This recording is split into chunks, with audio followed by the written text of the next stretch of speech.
जय भीम, जय भारत, जय संविधान। भारतीय सेना को क्रांतिकारी नीला सलाम। आज का जो लाइव है उसका इशू भी आपको जानकारी में होगा, नहीं है तो मैं दे ही दूंगा, क्योंकि लाइव का जो पोस्ट थी उसमें बता दिया गया था कि लाइव आने का विषय क्या है। तो आप लोग जुड़ जाइए, मैं आज के लाइव पे चर्चा कर लूं आप लोगों से। सभी संतों महापुरुषों गुरुओं को नमन करते हुए, बहुजन महापुरुषों को सभी को नमन करते हुए, देखिए हमारे देश में अगर हम चैन से अपने घरों में सोते हैं तो उसका सबसे बड़ा जो कारण है वो है भारतीय सेना। भारतीय सेना और भारतीय अर्धसैनिक बल जो हैं, भारतीय पुलिस, वो सब लोग काम करते हैं तो हम चैन से सोते हैं घर में। उनके प्रति हमारा अटूट विश्वास और श्रद्धा रहनी चाहिए। लेकिन मैं ये एक बात कह देना चाहता हूँ आप लोगों से, आप मुझे बताइए, ये बिल्कुल सीधा सवाल है, आप सब लोग समझदार हैं, क्या एक दिन के बाद शहीद याद रखे जाते हैं?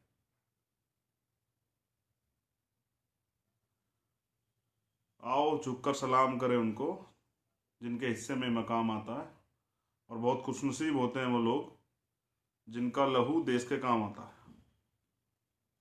तो भारतीय वीर शहीद जवानों को मेरा क्रांतिकारी नमन। तथागत उनके परिवार को ये दुख सहने की क्षमता प्रदान करे, लेकिन वीरों की वीर गति पे गर्व किया जाता है, दुख नहीं किया जाता। तो मैं कह रहा था कि सिर्फ एक दिन के बाद जब आपको जानकारी होती है, अंतिम यात्रा के बाद मुझे नहीं लगता हमारे देश में शहीदों को याद रखा जाता है। और जो अपने रक्षकों को भूल जाते हैं उनका क्या हश्र होता है, ये समझना पड़ेगा देश को। मैंने बहुत सारे ऐसे साथी देखे हैं जो वीर गति को प्राप्त हुए, शहीद हुए, और उनके परिवारों को फिर जो सरकारी सुविधाएं मिलती हैं उनके लिए उनको दर दर भटकना पड़ता है, और सरकारी कर्मचारियों द्वारा उनको जो है सम्मान की जगह अपमान बार बार मिलता है। मैंने ऐसे कई मामलों में आवाज़ उठाई। मैं लास्ट टाइम सहारनपुर था, मैं दो क्रांतिकारी साथी वहाँ जो हैं वीर जवान भारतीय सेना के शहीद हुए, और वो सुविधाएं जो उनके परिवार को मिलनी चाहिए थी उनमें से एक सुविधा भी जो है अभी तक उन परिवारों को नहीं मिली है। मैं सवाल इसलिए उठा रहा हूँ कि मैंने बताया कि हम चैन से इसलिए सोते हैं कि सीमा पे कोई माइनस टेम्परेचर में जाग रहा हुआ है और आपकी सुरक्षा कर रहा है। तो सरकार से मेरी ये मांग है, पुरजोर मांग है, कि जो भारतीय शहीद हैं, हर शहीद के परिवार को 1 करोड़ रुपए की धनराशि जो है वो प्रदान की जाए। परिवार के एक व्यक्ति को 1 लाख की सरकारी नौकरी जो है प्रदान की जाए। उनके गांव में उनके सम्मान स्वरूप उनकी प्रतिमा लगे, उनके नाम का स्मृति द्वार बनाया जाए, उनके नाम पर स्कूल बनाए जाए, और उनके बच्चों को फ्री शिक्षा जो है, अच्छी से अच्छी फ्री शिक्षा जो है प्रदान की जाए, जिससे कि और लोगों में और युवाओं में देश के प्रति प्रेम, देश की सेवा के प्रति प्रेम करने का जज्बा जागे और वो मजबूती से इसमें हिस्सेदारी लें। अब आज का जो मेरा लाइव है वो बहुत गंभीर है, इस पे अब आप बड़े गौर से ध्यान से सुनिएगा। डोकलाम विवाद के बाद जो है बैंक ऑफ चाइना को भारत में काम करने का मौका देना, और लद्दाख के समय चाइना की कंपनी को ठेका जो है जो दिया गया वो समझ से परे हैं। दोनों ठेके जो हैं वो रद्द कर देने चाहिए, ऐसी सरकार से मेरी मांग है। और ये मैं किस लिए कह रहा हूं इसको आप समझ लीजिए। चीन का एक बड़ा जो है आर्थिक बजट है सेना सैन्य शक्ति का, और अगर वो पैसा उसे हमारे यहाँ से मिलता है और वो उस पैसे को सेना पे खर्च करता है अपनी, और वही सेना फिर हथियार बना के उनसे हथियार बन के हमारे शहीदों के हिस्से में शहादत आती है, तो इससे फायदा होगा या नुकसान होगा आप बेहतर तरीके से समझ सकते हैं। मैं चाहता हूं ये दोनों ठेके जो हैं रद्द कर देने चाहिए, देश के सेना के सम्मान में और देश की जनता की भावनाओं के सम्मान में, क्योंकि भारतीय सेना के साथ पूरा देश खड़ा है। गोदी मीडिया देश को गुमराह करना बंद कर दे। ये लड़ाई कोई सरकार की नहीं, ये पूरे देश की लड़ाई है, और ऐसे में हम अपने शहीद साथियों के साथ, अपने भाइयों के साथ, वीरों के साथ और प्रत्येक जवान के साथ पूरा देश जो है खड़ा है। मगर मैं पूछना चाहता हूं, आत्मनिर्भर भारत की बात करने वाले प्रधानमंत्री बताएं कि चीनी कंपनी को 1126 करोड़ रुपए का ये जो टेंडर दिया गया, ये जो ठेका दिया गया, ये क्यों दिया गया? आम आदमी से आप आत्मनिर्भर बनने की बात कर रहे हैं, चीनी कंपनियों को इनाम दे रहे हैं कि 1126 करोड़ रुपए का? क्या भारत के में हुनर नहीं है? भारत को तो चीन से ज्यादा सतर्क रहने की आवश्यकता है, क्योंकि चीन अति महत्वाकांक्षी है। भारत में हुनर की कमी है क्या? भारत के हुनर का पूरी दुनिया लोहा मानती है, लेकिन भारत के हुनर को नजरअंदाज करके, उसकी प्रतिभा को जो है का अपमान करके, भारतीय प्रतिभा का, सरदार पटेल जी की 3,000 करोड़ रुपए की मूर्ति जो है हम लोग चीन से बनवाते हैं। हम शिवाजी महाराज की जो मूर्ति जो है वो चीन से बनवाते हैं। ये बताइए, क्या ये भारतीय हुनर का अपमान नहीं है? क्या भारतीयों में इतना हुनर नहीं है कि वो यहां मूर्तियां बना सके? और उसी पैसे का प्रयोग चीन हमारे खिलाफ हथियार बना के करता है, तो दुश्मन को अगर हम आर्थिक रूप से मदद कर रहे हैं तो दुश्मन कमजोर होगा या ताकतवर होगा? कब तक देश को बर्बाद करेंगे प्राइम मिनिस्टर? पीएम ने चीन के जो राष्ट्रपति है पिछले 6 साल में 26 बार मुलाकात की है उनसे, और खुद प्रधानमंत्री 5 बार जो है वो चाइना की यात्रा कर चुके हैं, उनके साथ झूले झूलते हैं बैठ के। ये आपकी विदेश नीति है? ये आपकी कूटनीति है? ये आपकी ताकत है? ये आपकी काबिलियत है? ये आपकी वार्ता है? आपने विदेश नीति के नाम पे, विदेश यात्रा के नाम पे करोड़ों अरबों रुपए जो है देश के खराब किए हैं। मिला क्या है उसके बाद? ये हमारे जवानों की शहादत, ये अपमान।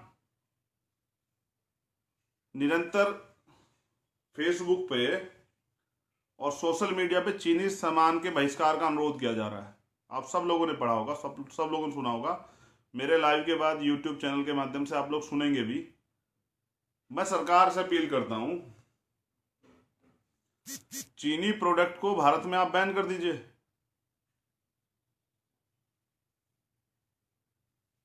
क्या जरूरत है चीनी प्रोडक्ट की, जब चीन को जो पैसा हमसे मिल रहा है उससे हथियार बन रहे हैं, और वो हमारे देश को बर्बाद करने के लिए उनका प्रयोग कर रहा है। तो चीन के प्रोडक्ट आप बंद क्यों नहीं कर देते? भारत में चीन से जो सामान आता है उसका आयात आप बंद कर दीजिए।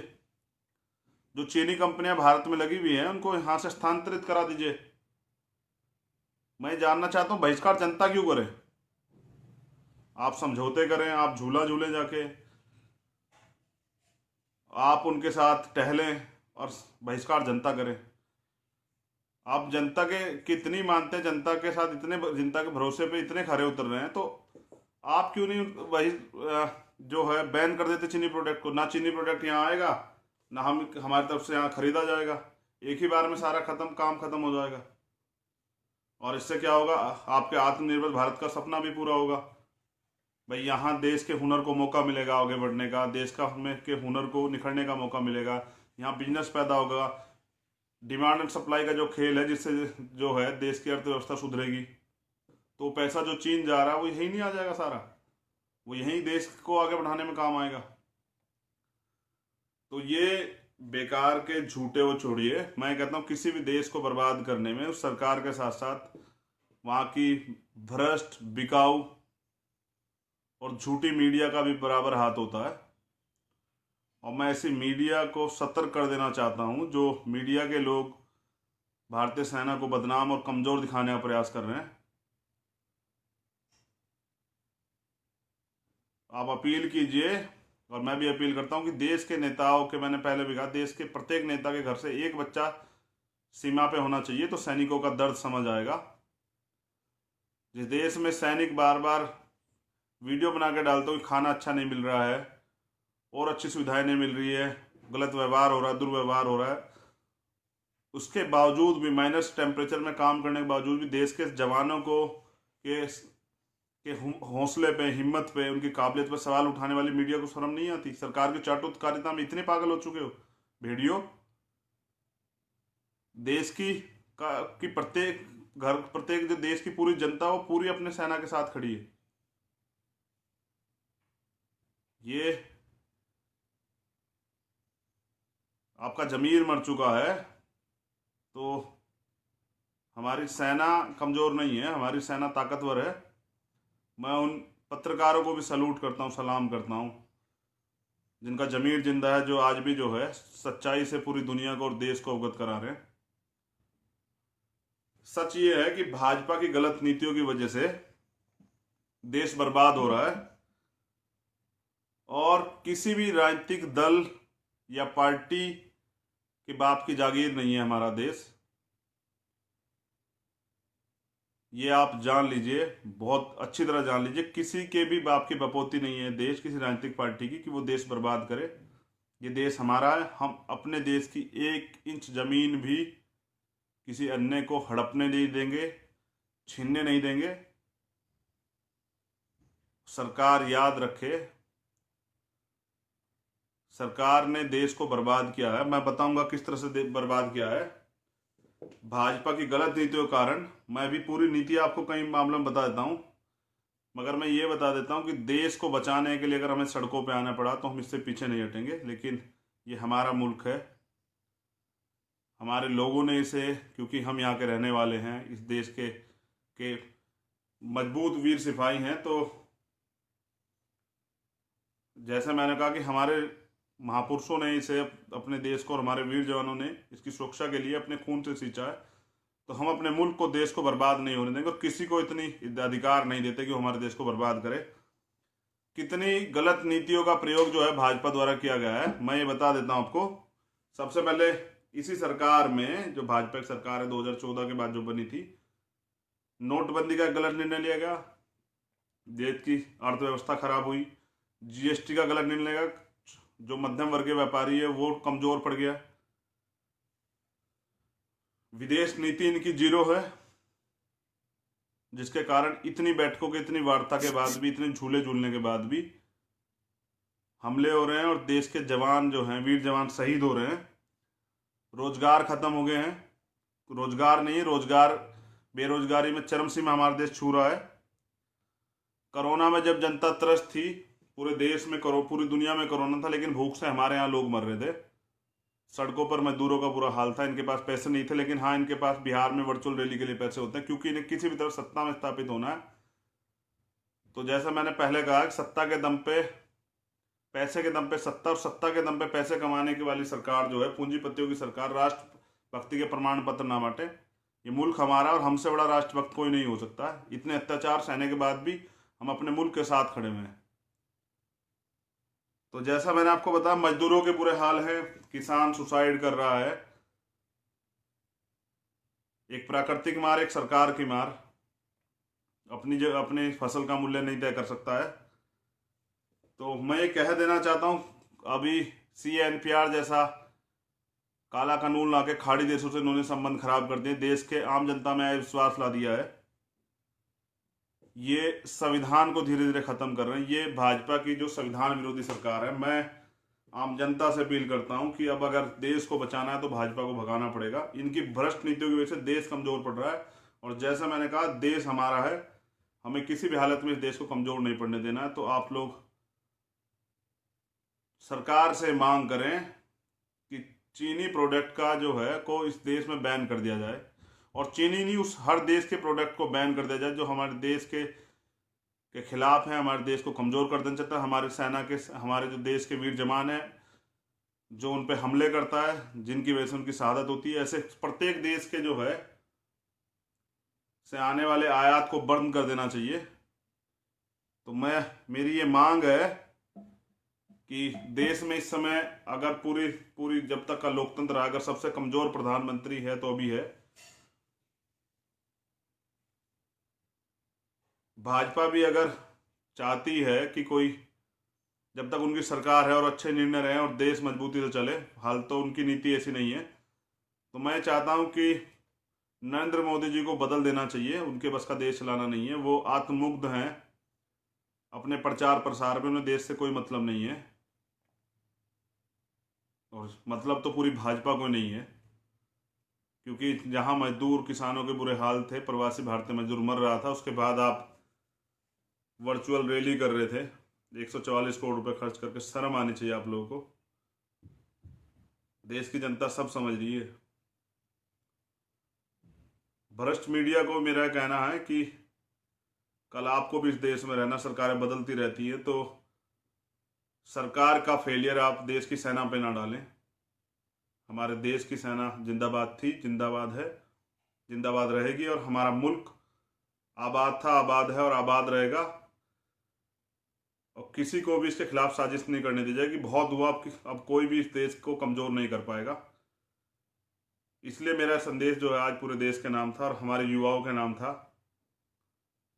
कि हमारा मुल्क सबसे पहले है, हम सबकी जान से पहले, हमारे मान सम्मान से पहले हमारे मुल्क का मान सम्मान है, हमारे वीर जवानों का मान सम्मान है। एक बार और उन सभी वीर जवानों को, उनके परिवारों को मेरा कोटि कोटि नमन। तथागत आपको इस दुख को सहने की क्षमता प्रदान करे। मेरी बहुत बहुत मंगल कामनाएं आप सब लोगों के लिए। जय भीम, जय भारत, जय संविधान। देशवासियों से अपील करता हूं कि वो अपने मुल्क को बचा ले और बहरी सरकार के खिलाफ इतनी जोर से हल्ला बोल करे कि जो 48 घंटे इतनी बड़े मामले को छिपाया गया, ऐसी गलतियां दोबारा ना हो और कठोर और ठोस कदम उठाए जाएं और अच्छी नीतियां बना के जो है देश को बचाया जाए। ऐसा ना हो कि जब भाजपा सरकार खत्म हो तो देश उस हादसे में पहुंच सका हो कि देश को संभालने में जो है आने वाले 50 साल लग जाएं।